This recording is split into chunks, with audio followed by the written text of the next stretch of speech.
Hi അസ്സലാമു അലൈക്കും. എല്ലാവർക്കും പുതിയ വീഡിയോയിലേക്ക് സ്വാഗതം. ഇന്ന് നമ്മൾ വന്നിരിക്കുന്നത് വളരെ ഈസി ആയിട്ട് ചെയ്യാൻ പറ്റുന്ന ഒരു ഈവനിങ് സ്നാക്സിൻ്റെ റെസിപ്പി ആയിട്ടാണ്. അത് നമ്മുടെ എല്ലാവരുടെ വീട്ടിലും ദോശയൊക്കെ ഉണ്ടാക്കിയിട്ട് മാവുണ്ടാവും ബാക്കി ഇതുപോലെ.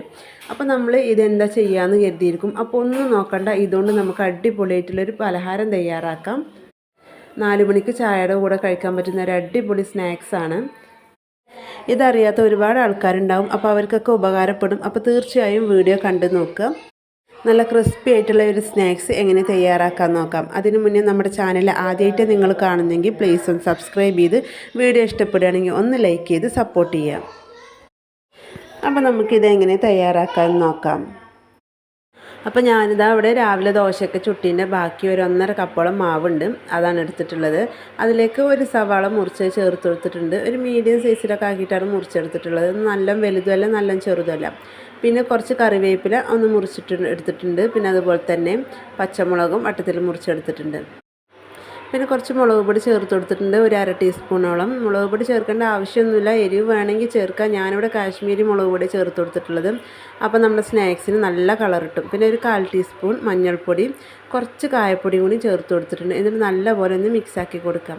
ഉപ്പ് ഇതിൽ ചേർക്കേണ്ട ആവശ്യമില്ല, നമ്മൾ ദോശമാവിൽ ഉപ്പ് ചേർത്തുകൊണ്ട് തന്നെ ഇതിൽ അത്യാവശ്യത്തിന് ഉപ്പുണ്ടാവും. ഇനി ഇതിലേക്ക് നമ്മൾ 1.5 ടേബിൾ സ്പൂണോളം റവ ചേർത്ത് കൊടുക്കുക. റവ ചേർത്ത് കൊടുത്താൽ നമ്മുടെ സ്നാക്സിന് നല്ലൊരു ക്രിസ്പി ആയിട്ട് കിട്ടും. പിന്നെ അതുപോലെ തന്നെ 1 ടീസ്പൂൺ നൈസായിട്ടുള്ള പൊടി ചേർത്ത് കൊടുക്കുക. പത്തിരിക്ക് ഇടിയപ്പത്തിനുള്ളൊക്കെ പൊടി ചേർത്ത് കൊടുക്കുക. പിന്നെ 2 ടീസ്പൂണോളം മൈദ ചേർത്ത് കൊടുക്കുക, ഒന്ന് സോഫ്റ്റായി കിട്ടാനും. പിന്നെ ഒരു 1/4 ടീസ്പൂൺ ബേക്കിംഗ് സോഡയും കൂടി ചേർത്ത് കൊടുക്കുക. അത്യാവശ്യം നല്ല ഫ്ലഫി ആയിട്ട് നല്ല പൊങ്ങി വരാൻ വേണ്ടിയിട്ടാണ്. ഇതൊക്കെ പാടെ ചേർത്തിട്ട് നല്ലപോലെ ഒന്ന് മിക്സാക്കി എടുക്കുക. കട്ടകളൊന്നും ഇല്ലാതെ നല്ലപോലെ മിക്സാക്കി എടുക്കാം. അപ്പോൾ നമുക്ക് കറക്റ്റ് പരുവായി കിട്ടും. നേരത്തെ നമ്മൾ സവാളയൊക്കെ ചേർത്ത് കൊടുത്തപ്പോൾ കുറച്ച് ലൂസായിരുന്നു നമ്മുടെ മാവ്.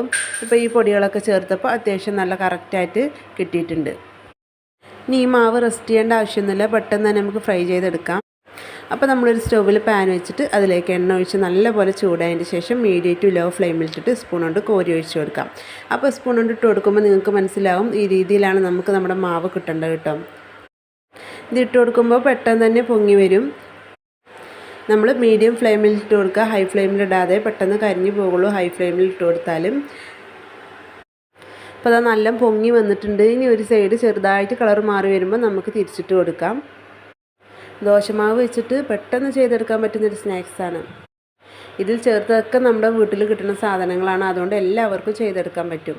അപ്പോൾ അതാ ഒരു സൈഡ് ആയിട്ടുണ്ട്, നമ്മൾ തിരിച്ചിട്ട് കൊടുത്ത് 2 സൈഡ് ഇതാ ഒരുപോലെ ഇതാ ഈ ഒരു കളറായിട്ടുണ്ട്. ഇത്ര മതി. ഇതിൽ കൂടുതൽ കളറായിട്ടുണ്ടെങ്കിൽ ഒരു കയ്പ്പ് ടേസ്റ്റ് വരും. അപ്പോൾ എത്ര മതി. അപ്പോൾ നമുക്ക് ബാക്കി കുറച്ച് മാവുണ്ട്, അതും കൂടെ ഒന്ന് ഉണ്ടാക്കിയെടുക്കാം. അപ്പോൾ അത് ദോശമാവ് വെച്ചിട്ടുള്ള ക്രിസ്പി ആയിട്ടുള്ള ഒരു സ്നാക്സ് ഇവിടെ റെഡി ആയിട്ടുണ്ട്. നമ്മൾ കുറച്ച് ദോശമാവേ എടുത്തിട്ടുണ്ടായിരുന്നുള്ളൂ, അതുകൊണ്ട് നമുക്കൊരു പ്ലേറ്റ് നിറയെ സ്നാക്സ് കിട്ടിയിട്ടുണ്ട്. അപ്പോൾ കൂടുതലൊന്നും ചേരുവകൾ ചേർക്കാതെ വളരെ സിമ്പിളായിട്ട് ദോശമാവ് കൊണ്ട് നമ്മൾ ചെയ്തെടുത്ത ഈ ഒരു സ്നാക്സിൻ്റെ റെസിപ്പി തീർച്ചയായും നിങ്ങൾ ഒരു പ്രാവശ്യമെങ്കിലും ട്രൈ ചെയ്ത് നോക്കുക. എല്ലാവർക്കും ഇഷ്ടപ്പെടും. അപ്പോൾ അത്രയുള്ളൂ നമ്മുടെ ഇന്നത്തെ വീഡിയോ. ഇഷ്ടപ്പെട്ടാൽ ലൈക്ക് ചെയ്യുക, ഷെയർ ചെയ്യുക, നിങ്ങളുടെ അഭിപ്രായങ്ങൾ കമൻറ്റ് ചെയ്ത് അറിയിക്കുക.